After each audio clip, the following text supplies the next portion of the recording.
사도신경으로 신앙 고백 드리겠습니다. 나는 전능하신 아버지 하나님 천지의 창조주를 믿습니다. 나는 그의 유일하신 아들 우리 주 예수 그리스도를 믿습니다. 그는 성령으로 잉태되어 동정녀 마리아에게서 나시고 본디오 빌라도에게 고난을 받아 십자가에 못 박혀 죽으시고 장사된 지 사흘 만에 죽은 자 가운데서 다시 살아나셨으며 하늘에 오르시어 전능하신 아버지 하나님 우편에 앉아 계시다가 거기로부터 살아있는 자와 죽은 자를 심판하러 오십니다. 나는 성령을 믿으며 거룩한 공교회와 성도의 교제와 죄를 용서받는 것과 몸의 부활과 영생을 믿습니다. 아멘. 찬송가 285장입니다. 285장.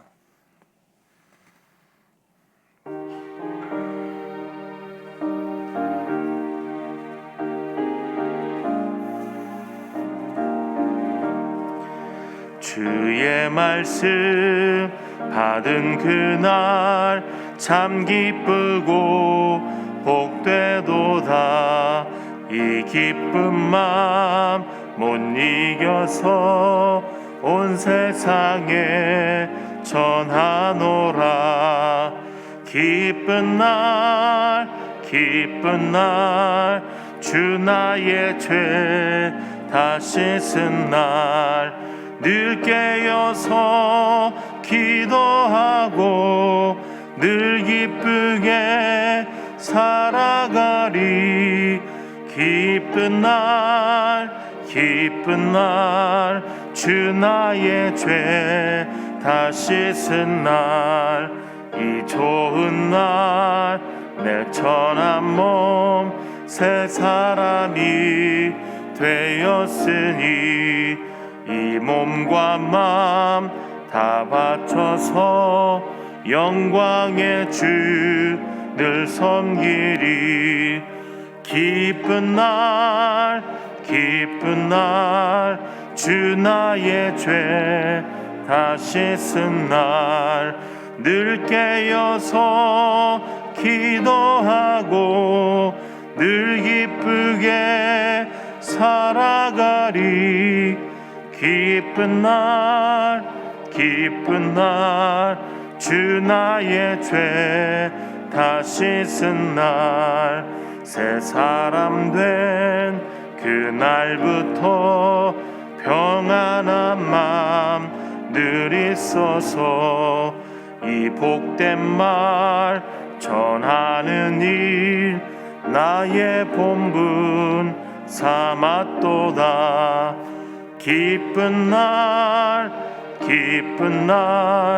주 나의 죄 다 씻은 날 늘 깨어서 기도하고 늘 기쁘게 살아가리.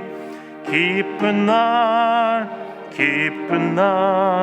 주 나의 죄 다 씻은 날. 아멘. 하나님의 말씀 누가복음 13장입니다. 누가복음 13장 10절에서 21절까지의 말씀. 누가복음 13장 10절에서 21절까지의 말씀 함께 교독으로 보겠습니다. 예수께서 안식일에 한 회당에서 가르치실 때에 18해 동안이나 귀신 들려 앓으며 꼬부라져 조금도 펴지 못하는 한 여자가 있더라. 예수께서 보시고 불러 이르시되 여자여 내가 내 병에서 놓였다 하시고 안수하시니 여자가 곧 펴고 하나님께 영광을 돌리는지라. 회당장이 예수께서 안식일에 병 고치시는 것을 분내어 무리에게 이르되 일할 날이 엿새가 있으니 그동안에 와서 고침을 받을 것이요 안식일에는 하지 말 것이니라 하거늘. 주께서 대답하여 이르시되 외식하는 자들아 너희가 각각 안식일에 자기의 소나 나귀를 외양간에서 풀어내어 이끌고 가서 물을 먹이지 아니하느냐. 그러면 18해 동안 사탄에게 매임받은 이 아브라함의 딸을 안식일에 이 매임에서 푸는 것이 합당하지 아니하냐. 예수께서 이 말씀을 하시매 모든 반대하는 자들은 부끄러워하고 온 무리는 그가 하시는 모든 영광스러운 일을 기뻐하니라. 그러므로 예수께서 이르시되 하나님의 나라가 무엇과 같을까? 내가 무엇으로 비교할까? 마치 사람이 자기 채소밭에 갖다 심은 겨자씨 한 알 같으니 자라 나무가 되어 공중의 새들이 그 가지에 깃들였느니라. 또 이르시되 내가 하나님의 나라를 무엇으로 비교할까? 함께 읽겠습니다. 마치 여자가 가루 서말 속에 갖다 넣어 전부 부풀게 한 누룩과 같으니라 하셨더라. 아멘. 기도하겠습니다. 좋으신 아버지 하나님, 은혜를 감사합니다. 지난 간밤에도 저희들을 눈동자같이 지켜주시고 주님 품 안에서 편히 쉬게 하셨다가 이 새벽에도 저희들을 주 앞에 불러주심을 감사합니다.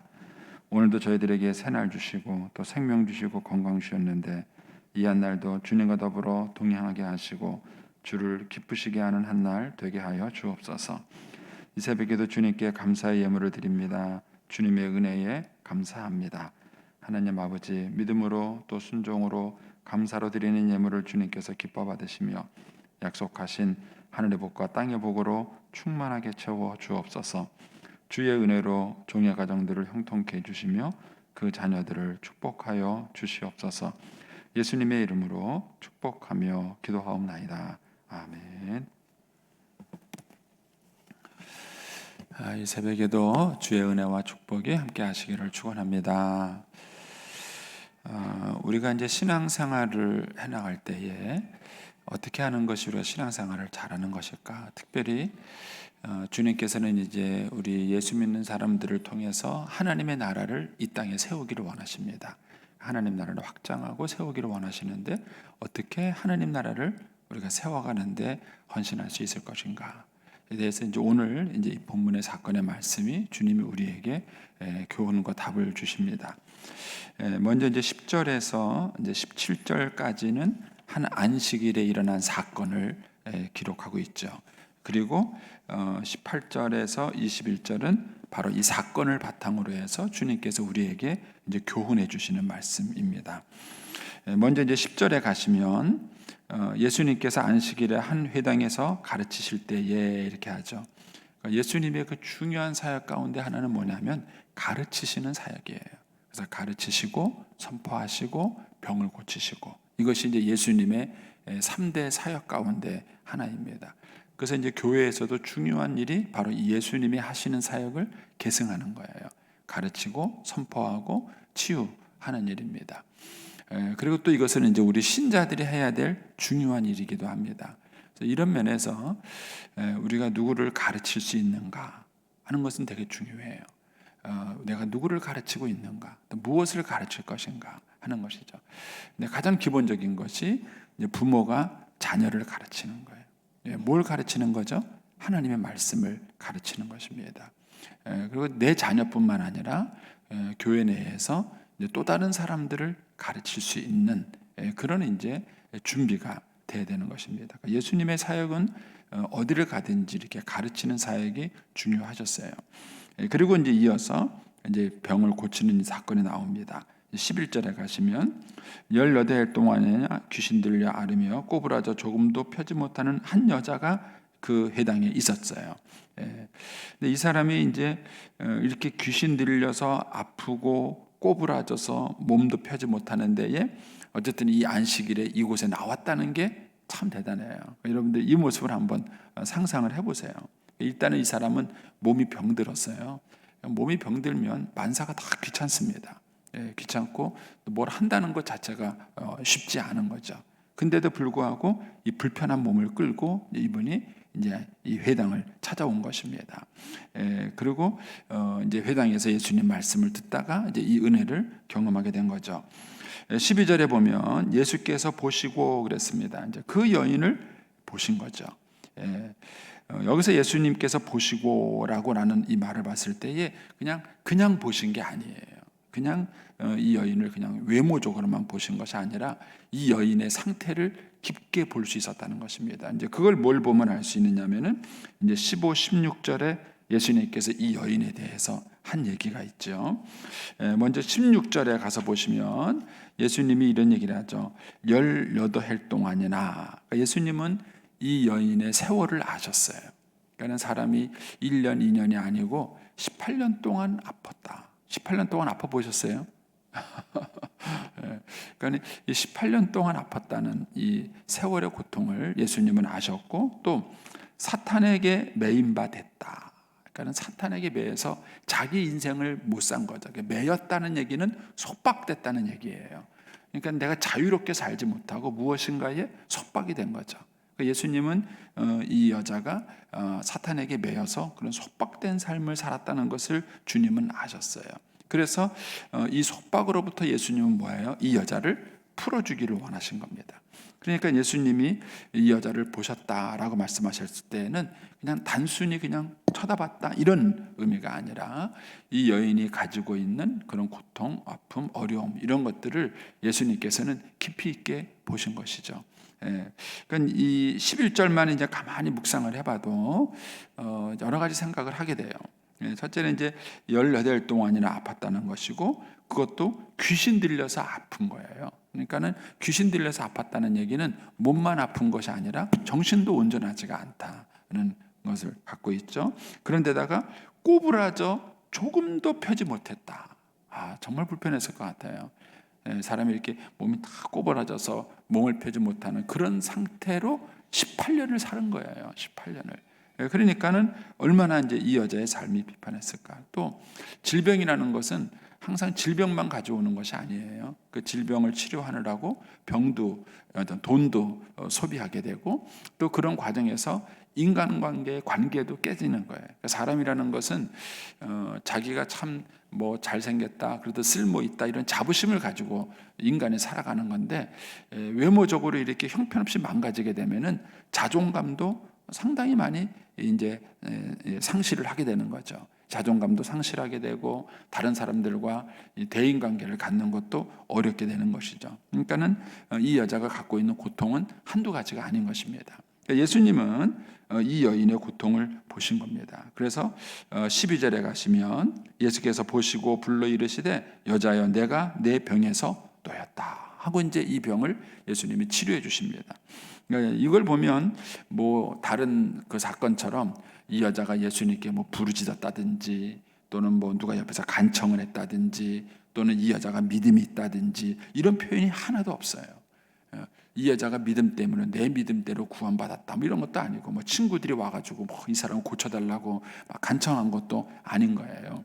그러니까 어떤 면에서는 불행한 여자인 거죠. 왜냐면은 자기를 위해서 기도해 줄 사람이 없는 거예요. 자기를 위해서 울어줄 사람이 없는 겁니다.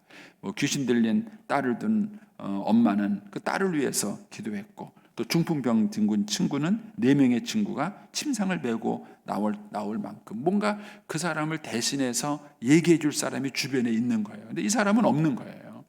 자기를 대변해 주거나 이렇게 얘기해 줄 사람이 없고 또 어떤 상황인지는 정확히 모르지만 어쨌든 이 사람은 예수님께 부르짖지도 못하는 거예요. 자기를 고쳐달라고 부르짖지도 못하는 정말 그런 여러 가지 어려움이 있는데 예수님이 먼저 보신 거예요. 예수님이 먼저 보시고 그 여인의 상황을 아시고 그 병에서 노연함을 받게 한 것입니다. 이게 은혜예요. 그 은혜, 이 기독교 신앙의 특징은 뭐냐면 우리가 하나님께 뭘 찾아가는 것이 아니라 하나님이 먼저 우리를 찾아오신 거예요. 우리의 고통과 형편을 주님께서 먼저 아시고 찾아오셔서 하나님께서 먼저 우리에게 은혜를 베푸시는 겁니다. 그러니까 이 여인에게 이제 이런 은혜가 임한 것입니다. 그러자 이제 13절에 예수님께서 그 여인에게 말씀하시고 병에서 놓였다라고 말하시고 말만 하신 것이 아니라 13절에 뭐예요? 안수까지 해주셨어요. 그 여인에게 안수까지 해주시니까 여자가 곧 펴고 하나님께 영광을 돌린 거죠. 얼마나 좋았을까 한 겁니다. 근데 이제 이게 문제가 된 겁니다. 문제가 돼서 14절에 회당장이 예수께서 안식일에 병 고치는 것을 보고 뭐예요? 화를 냈어요. 이게 화낼 일인가요? 이게 분노할 일인가요? 근데 우리는 이런 그 생각들이 참 많아요. 뭐 저도 이제 결혼 초에 뭐 아내하고 그런 다툼을 많이 했지만은 내가 가지고 있는 생각과 달랐을 때 사람들은 화를 내요. 화를 내고 분을 내는 거죠. 그러니까 이 사람은 왜 안식일에 와서 병 고치냐 이거죠. 그래서 화를 냅니다. 그러면서 이렇게 말하죠. 무리에게 이르되 예수님께 이르되 이렇게 말하지 않고 무리에게 이것도 비겁한 거죠. 예수님한테 왜 안식일에 병 고치느냐 이렇게 예수님께 따져야 되는데 감히 예수님께 덤빌 생각은 못하는 거예요. 그러니까 이 사람이 자기가 하고 있는 소신에 대해서도 확신이 없는 거예요. 그러면서 이제 오히려 간접적으로 무리들한테 뭐라 그러는 거예요. 무리에게 이르되 일할 날이 엿새가 있으니 그동안에 와서 고침 받을 것이요 안식일에는 하지 말라. 그래서 저도 이제 이 말씀을 보면서 뭐 이렇게 예수님도 이렇게 하시면 되지. 엿새 동안 일이 있을 때 그때 와서 예수님이 여인을 고쳐주면 되지. 굳이 또 안식일에 이렇게 고치셔가지고 예수님께서 이 꼭 갈등을 좀 증폭시켜야 되나 이런 생각이 들어요. 그런데 예수님께서 굳이 이 여자를 그렇게 고치신 것은 여러 가지 측면이 있겠지만 의도성이 있는 거예요. 이렇게 예수님이 이 여자를 고쳤었을 때 이제 바리새인이나 이런 회당장으로부터 반발이 있을 거라는 걸 예수님이 뻔히 알죠. 근데 알면서도 의도적으로 예수님이 하셨다는 것을 알 수도 있고요. 뭐 또 다르게 묵상을 해보면은 예수님이 그만큼 이 여인의 고통과 아픔을 절절하게 느끼신 거예요. 내일로 미룰 수 없을 만큼 이 여인의 고통과 아픔을 절절하게 느끼시고 이제 고쳐주신 것이죠. 그리고 난 다음에 예수님께서 이제 이 회당장에게 얘기를 해요. 15절에 주께서 대답하여 이르시되 외식하는 자들아. 그러니까 주님은 이 회당장을 외식하는 사람이라고 그랬어요. 외식은 뭐죠? 겉과 속이 다른 거예요. 왜 예수님이 이 회당장한테 외식한다 그랬을까? 왜 겉과 속이 다르다고 그랬을까 하는 거예요. 그러면서 이제 그 뒤에 이렇게 말씀하십니다. 외식하는 자들아, 너희가 각각 안식일에 자기의 소나 나귀를 외양간에 풀어내어 이끌고 가서 물을 먹이지 아니하느냐? 왜 물을 먹이죠? 짐승한테? 안식일이라 그래서 주님이 하나님이 일하지 말라 그랬다 그래서 안식일이면은 소나 나귀도 물도 먹이지 말아야죠. 그렇게 일할 것 같으면. 그런데 사실 이 인간의 배고픔보다 어려운 게 뭐냐면은 갈증이에요. 갈증. 이 갈증을 참기가 참 어렵죠. 짐승들한테 물을 먹어야 되는데 물을 안 먹인다는 것은 굉장히 심각한 일이 되는 거죠. 그러니까는 안식일인데도 불구하고 그 짐승의 갈증을 채워주기 위해서 물을 먹이는 거예요. 예수님이 이것에다가 비교를 하시는 겁니다. 16절에 그러면 18일 동안 사람에게 매임받은 이 아브라함의 딸을 안식일에 매임에 푸는 것이 합당하지 아니하냐. 이 짐승의 그런 필요를 알면서도 너희는 어떻게 이 18년 동안 고통당하고 아픈 사람의 그런 고통은 모르느냐 이러는 거예요. 이걸 보고 주님께서는 외식한다 이렇게 말씀하신 거예요. 자, 여러 가지로 이제 우리가 이제 이 말씀을 묵상해 볼 수 있는데 저는 이제 요즘 이 말씀을 묵상하면서 딱 떠오르는 것, 첫 번째 떠오르는 것이 그거예요. 짐승의 아픔은 알면서 사람의 아픔은 모른다. 저는 요즘 우리 사회가요 반려견에 대해서 너무 지나쳐요. 오해는 하지 마세요. 저도 뭐 개를 때리고 잡아먹자 이런 얘기 아니에요. 뭐 그런 얘기는 아니에요. 그 반려견을 막 다듬어 쓰다듬고 그 심지어는요 반려견이 뭘 원하는지를 알아요. 길러보면은요 그 필요를 채워줘요. 그런데 남편이나 아내의 필요는 채우는가? 가족의 필요는 채우는가? 저는 가끔 이 반려견 키우는 사람들이 다른 사람에 대한 배려가 진짜 없어요. 저희 교회도 저쪽 화단에 있는데요. 꼭 그 화단에 데리고 와서 반려견 대소변을 보는 분이 있어요. 그걸 법규대로 한다 그러면은 반려견이 쌍은 그건 똥은 그 주인이 치워야 돼요. 법적으로 규정에 맞아요. 근데 그렇게 해놓고 가버려요. 참 저는 개는 그렇게 데리고 다니면서 키울 줄 알면서 다른 사람에 대한 예의, 배려 이런 게 없어요. 그러면서 이게 바른 건가 하는 거예요. 주님께서 우리들의 신앙의 약점을 지적하시는 것 중에 하나는 그거예요. 우리가 종교적인 법규를 지키고 어떤 유식의 율법은 지키고 이런 일에 대해서는 막 하면서 사람에 대한 배려와 사랑이 있는가 하는 거예요. 여러분 신앙의 두 가지 큰 핵심은 뭐죠? 하나님 사랑, 이웃 사랑이에요. 하나님 사랑, 이웃 사랑. 그런데 우리가 하나님을 사랑한다고 말하면서 그 하나님을 사랑하기 위해서 율법을 지키고 종교를 지키고 이렇게 예배를 드리고 이런 모든 종교적인 의식을 하면서 우리가 다른 사람에 대한 배려가 약하고 또 다른 사람에 대한 말을 너무 함부로 해서 상처를 입히고 이런 일들은 너무 가볍게 하는 거예요. 이것을 가르쳐서 주님은 외식한다 이렇게 말해요. 너가 신앙생활을 그렇게 하는 이유가 뭐냐는 거예요. 그러니까 너가 이 안식일을 지키기 위해서 그렇게 너희가 애를 쓰면서도 어떻게 18년 동안 고통스럽고 아파하는 이 여인의 아픔을 느끼지 못하느냐는 거예요. 이 여인이 그렇게 고통스럽고 아파했을 것을 왜 너는 느끼지 못하느냐.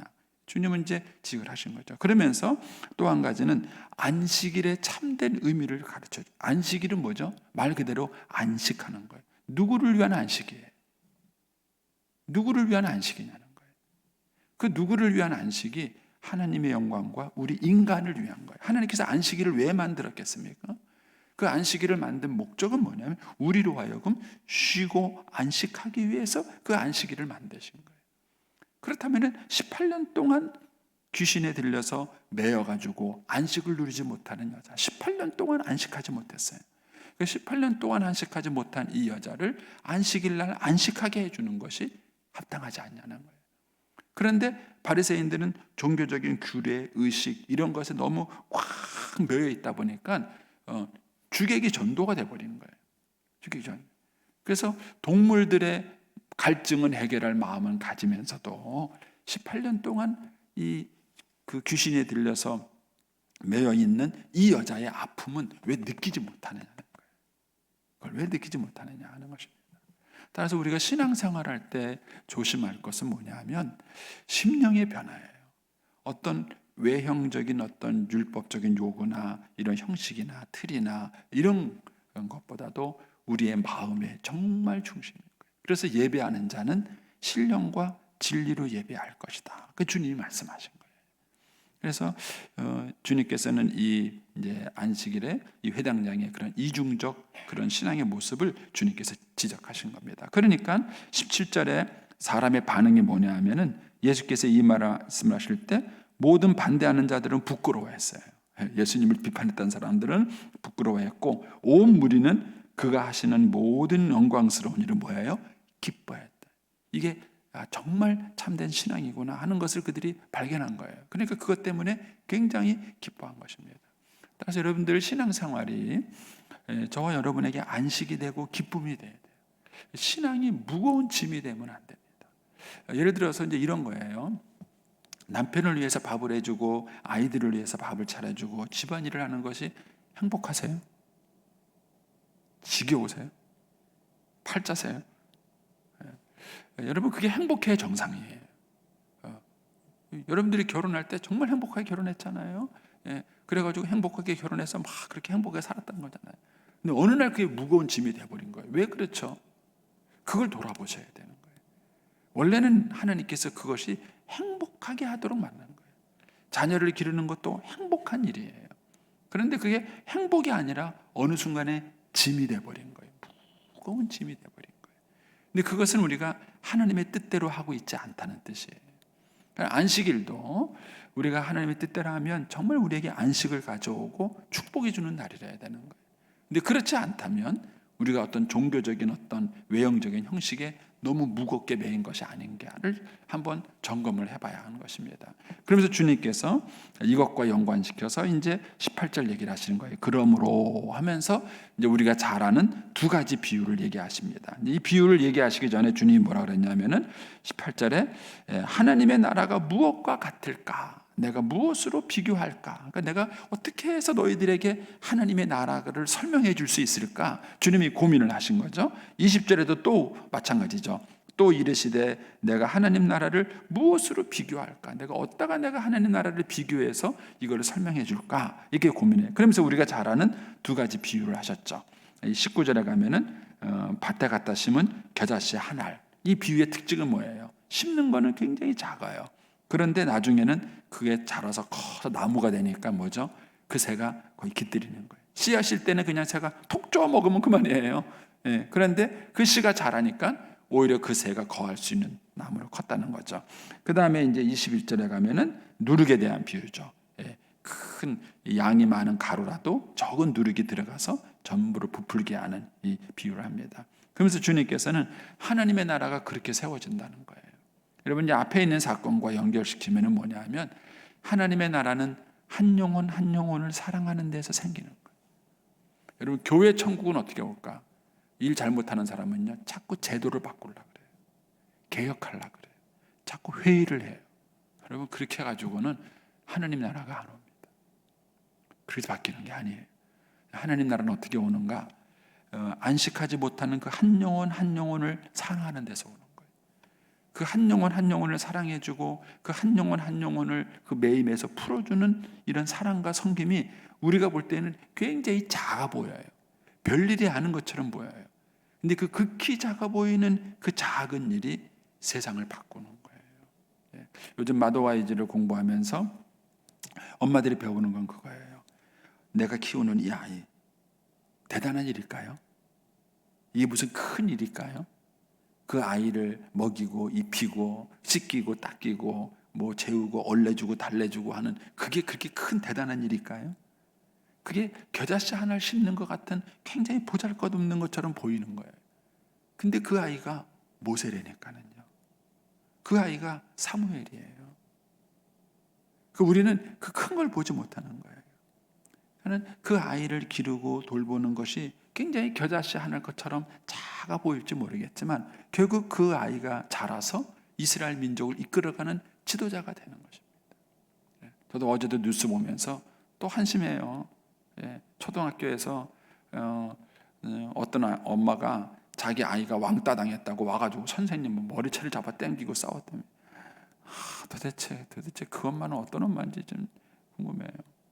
어떻게 가서 선생님 가서 머리채를, 그것도 교실에서 애들 보는 앞에서 선생님 머리채를 잡아 당겼다는 거예요. 그리고 또 한술 더 떠가지고 야 누가 우리 애 왕따 시켜서 그랬다는 거예요. 애들한테. 도대체 그 엄마는 달나라 가서 혼자 살든가. 이런 일들이 대한민국에 버젓하게 일어나는 거예요. 이게 가능한 일입니까? 이게 가능합니까? 그런 도발을 했다는 자체가 여기는 엄청난 거예요. 근데 그걸 사람들이 가볍게 봐요. 근데 그 하나하나가 이 세상을 망치는 거예요.